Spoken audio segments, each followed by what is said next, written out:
Hello everyone, I hope you guys are having an awesome day. So I am back at you again with another DIY project. And I wanted to show you this really pretty 4-column stand that I just decided one night to try to bang out and see how it would turn out before I actually did a YouTube video. So I'm very happy with this. This came out awesome. All of the supplies except for the flowers are from the Dollar Tree. Okay, so this is a gorgeous little 4-column stand that you can make for any type of special event, any type of party, wedding, whatever. It's about 17 inches tall, 17 to 18 inches tall once it's completed, and it is just beautiful. I'm in love with it. I think it came out, like I said, really great. Didn't know where it was gonna go, but it came out really amazing. So I did post this onto some of the Facebook groups that I'm a part of, and it's really funny because I put it out there. I got a pretty good reaction to it, and then I also posted another item in the group, and it was just a sales item that Michael's craft store was having, because I kind of like to let I kind of share sales and different things like that on the Facebook group. And so this lady was like, yeah, okay, so when are you going to upload the YouTube video? I was like, dude, I mean, the post had absolutely nothing to do with this DIY project. And she was like, yeah, so when are you going to upload that YouTube video? I was like, man, do you know what it takes to do these videos? Like, this is a production. It's a lot of work. You're talking lighting, so you guys are going to be able to see the supplies. I'm trying to give you good video quality, and my Canon is only a 12 megapixel. Okay, I do need to upgrade, but it's only 12 megapixels. Excuse me, say that 5 times.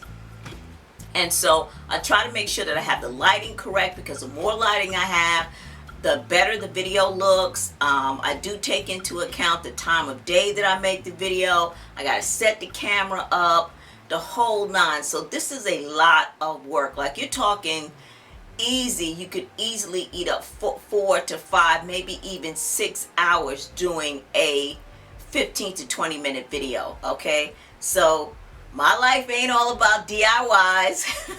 Okay, I do have to get out and do other things. So when I get you the video is when I get you the video.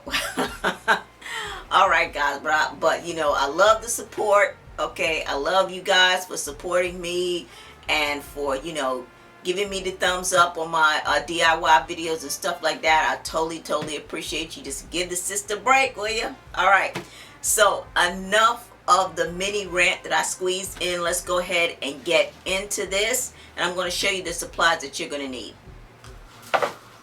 Alright guys, so this is what I have for you. What you're going to need is some adhesive diamond wrap. If you don't have the adhesive ones, you can use just the regular ones on the roll, okay? And these sell out pretty quick at the Dollar Tree, so you'll need probably about a sheet, maybe a sheet and a half of this. You will also need these little box picture frames. These are really cool. It doesn't matter what size you get. You can get whatever size you want. This looks to me to be maybe a 8 by 8 or something like that. I didn't measure it, okay? But this is the one that I'm using. Tried to use one that was very light in color, so it would take paint a little bit better than the darker ones.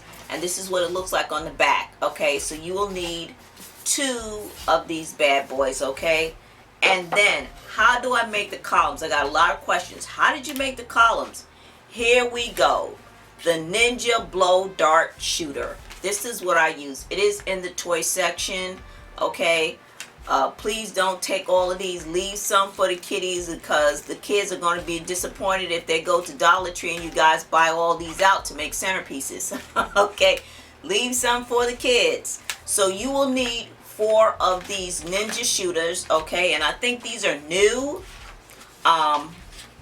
If I will also leave the SKU number, the SKU number, in the description box below in case they're not in your store, and you can actually order these off of the dollartree.com website. You want to take the foam off, which is very easy to do. I just pulled it back and it comes right off.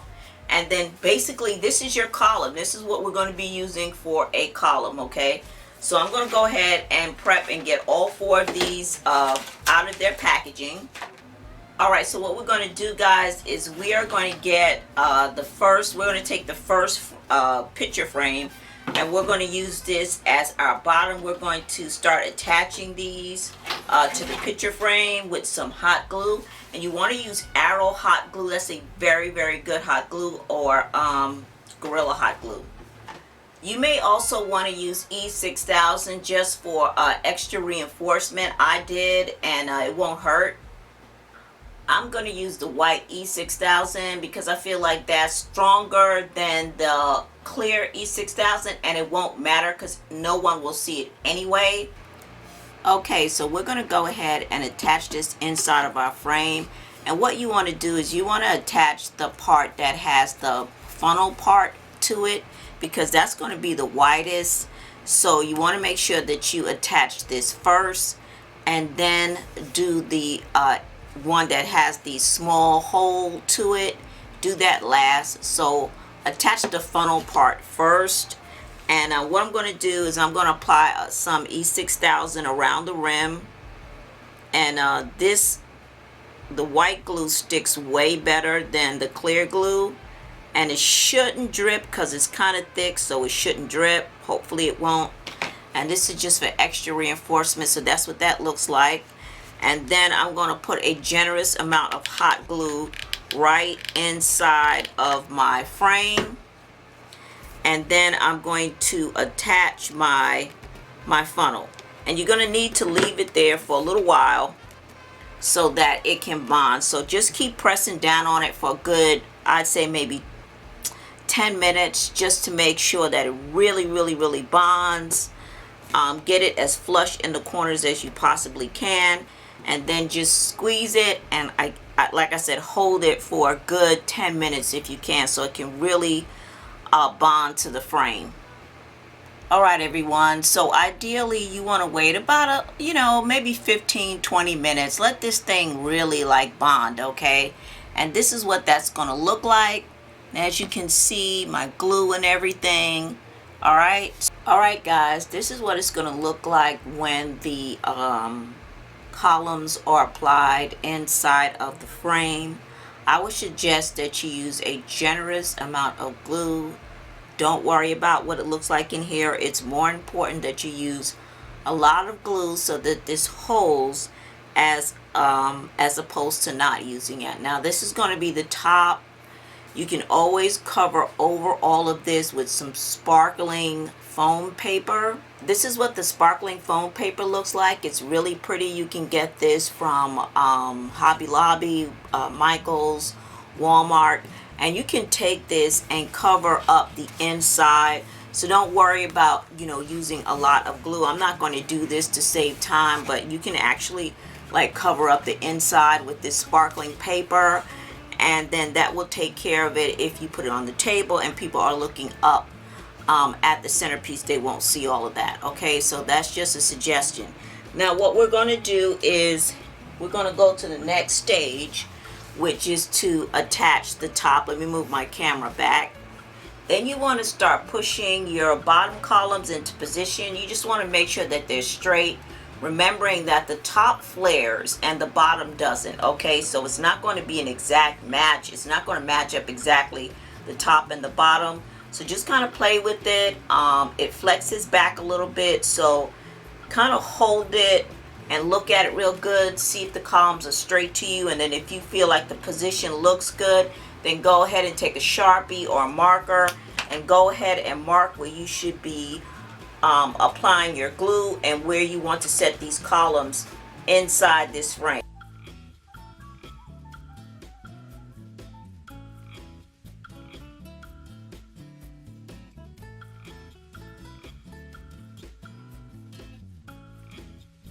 Mark the first two, get those glued down, and then you can mark the last two and then glue those down.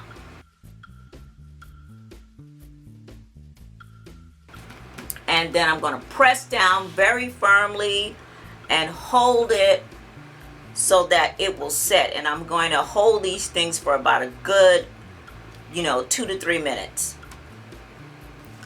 So with the bottom columns, you need to hold these things down with plenty of pressure for at least 5 minutes, because these things will want to shift and move out of place because of the funnel top and the way that the top of this bar is shaped.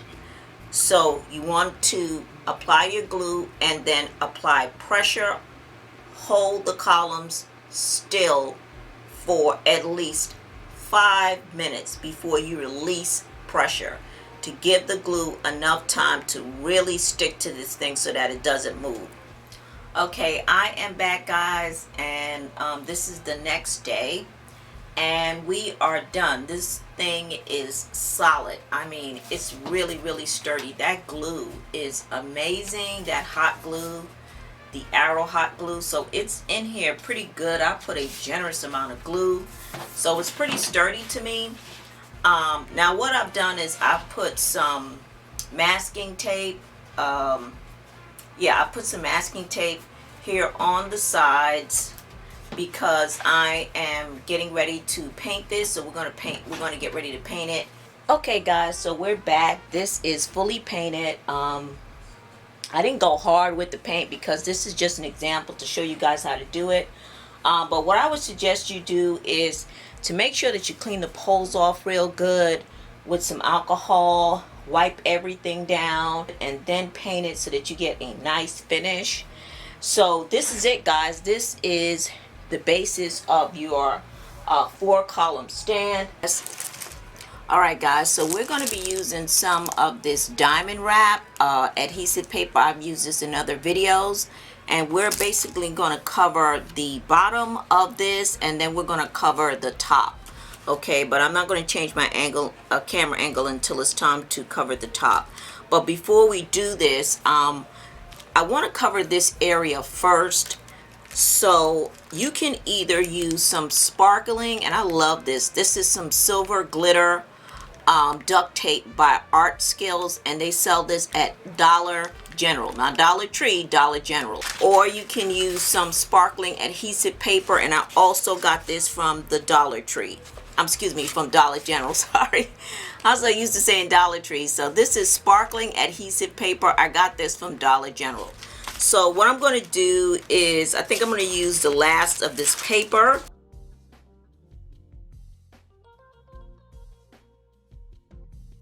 Okay, guys, so I have applied the sparkling silver glitter contact paper on the areas that were the dark areas on there, and now I'm just going to go ahead and start cutting my adhesive, my bling on a roll adhesive, and add it to the bottom and to the top.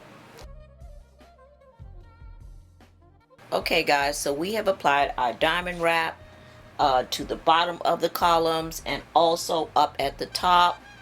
Now if you want to, this is totally optional, but I did take a little bit of this really different type of diamond wrap, and I got this from AC Moore.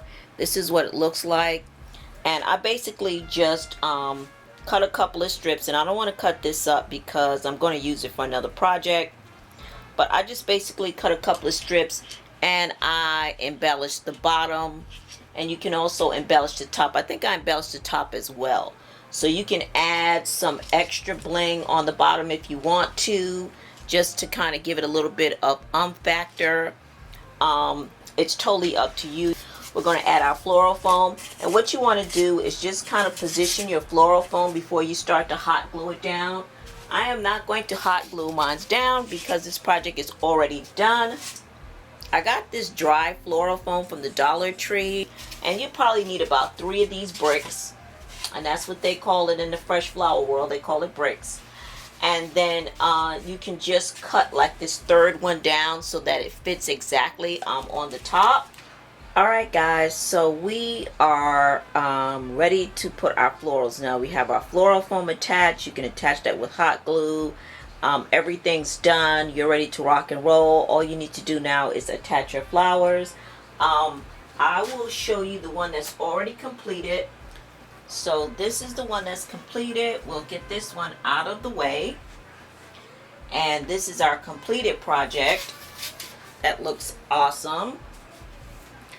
and I will just go over the florals that I used. So I just used 3 types of florals for this arrangement. I used these blue hydrangeas from Michaels, and I used those all down in this area here and on the bottom of our arrangement, okay?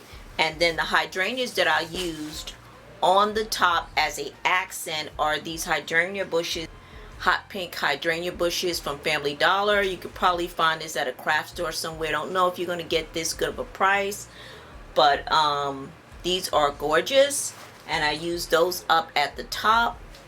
And then for accents, I use these beautiful roses that I got from Michaels, and I actually got this for I think I paid like $1.80 for these because they were on clearance, 70% off, but these are absolutely beautiful.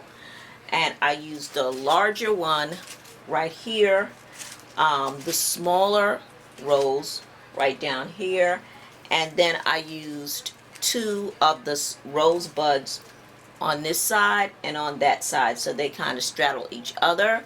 Then as an accent, I added in these little diamonds, and they are attached to a piece of silver wire. And I got this from Hobby Lobby from the His and Hers collection, and I basically just stuck them in you know, certain places, and a couple of them down on the bottom, just to kind of bring out the diamond wrap and the rest of the silver embellishments that I added to it. And that's pretty much it. So you will get a close-up. Well, you should have seen a close-up in the intro. So that's it, guys. I hope you enjoyed this video, and as always, don't forget to share, don't forget to rate, and don't forget to subscribe. You can follow me on Instagram at onehipsister, and you can also friend me on Facebook, and please join my Facebook group. All of those links are in the description box below. Alright, guys, see you in the next DIY video. Take care. Bye bye.